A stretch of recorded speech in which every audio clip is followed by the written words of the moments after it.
Hi guys, welcome to week 3. So the lesson we're going to learn today or this week is solving quadratic equations. So what we're going to do is we're still going to simplify that radical. I'm just adding one more step in. So the steps to solving are take the square root of both sides of the equation. The square root of x squared is always x. So when you take that square root of x squared, you guys, it's going to be x. And then we're going to simplify the radicals like we have been doing, with the tree. So I'm not changing the method at all. We're just going to use the same thing. So I have the first equation written. It's x squared equals 36. So the first step says, take the square root of both sides. So I am going to take the square root of both sides. Notice what I'm doing. I just put the square root sign over both sides. Okay? Now, what we're going to do is we're going to take the square root of x squared. Well, number 2 says the square root of x squared is x. Okay, so the square root of 36 is the square root of 36. I'm going to do my tree. Two numbers that I think of are 6 times 6, 2 times 3, 2 times 3, and I'm going to circle the 3, the 2, the 3, and the 2. And notice, you guys, when I do that, look, pair of 2's, pair of 3's, and my answer is 6. So my final answer is x equals 6. Now, if you know that 36 is a perfect square, all you have to do is 6 times 6 and you're done.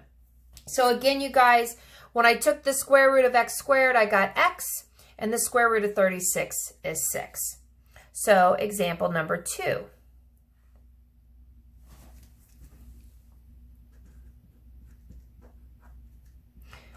Example number 2 is going to be x squared equals 54. I told you that we need to take the square root of both sides. That's the first step. So the square root of both sides. So I'm going to put that square root sign over each side of the equation. Notice that's all I'm doing on that second step. I'm just putting that square root. Well, the square root of x squared, as it says in number 2, the square root of x squared is x. Now, I don't know the square root of 54. You can use your calculator to do this, you guys. So if you get a decimal, you take the square root in your calculator and you get a decimal, then you know you have to simplify it. If you put the square root of 36 into your calculator, you would get 6. I'm fine with that. Those are the things that you can start using your calculator for.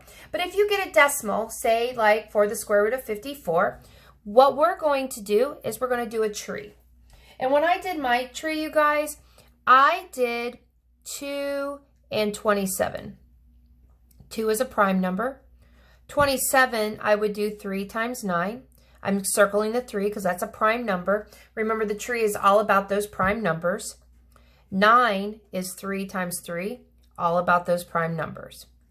Now we're going to look for those pairs again, like we've been doing. So we're looking for those pairs of numbers. So I see a 3. So that 3 goes on the outside because that's the pair I'm wearing. 2 and 3 do not have a pair, so they go inside. And 2 times 3 is 6, so my final answer is 3 square roots of 6. Okay? Now, you guys, if you're like, Miss Fleury, you went too fast, please remember that I do have these notes uploaded for you as well.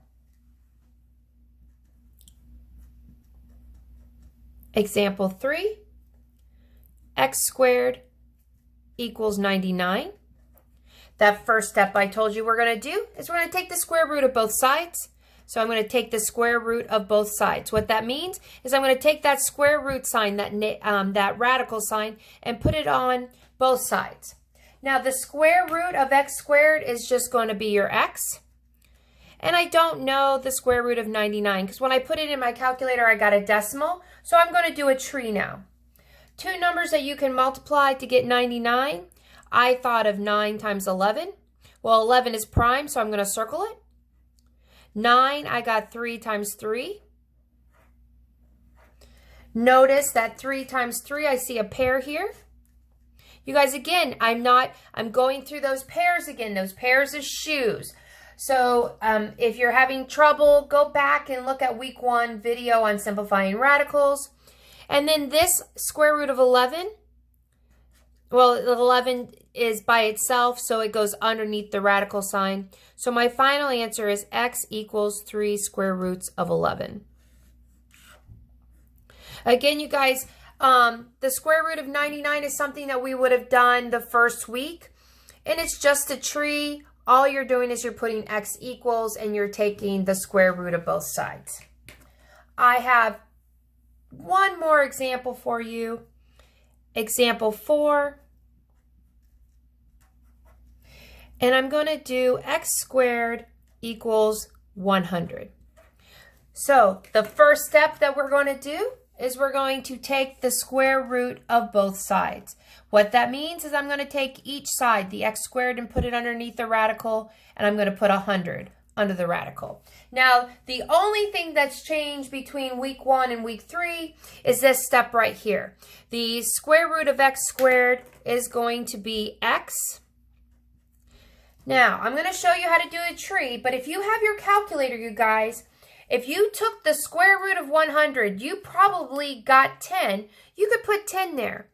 But if you're not sure how to do that, go ahead and do the tree. You guys, the tree is just, yes, it's a little bit more work, but it will always get you the right answer. I know you want to get done with this. You just want to be finished. I get it, you guys. I'm trying to just show you some simple little tips. So you have a pair of 2's here. You have a pair of 5's here. So this becomes 2 times 5. There's nothing left circled. That's why there's no radical. So my answer is 10. My final answer x equals 10. If you're saying to yourself, well, Miss Fleury, when I put that in my calculator, I got 10. Do I have to show work? If it's a perfect square, no, you don't. If it's not a perfect square, yes, you do. You guys, so this is notes 12. Make sure you can look at the video. You can look at the hard copy of the notes and just make sure that you're using my method. Have a great day, guys. Thanks.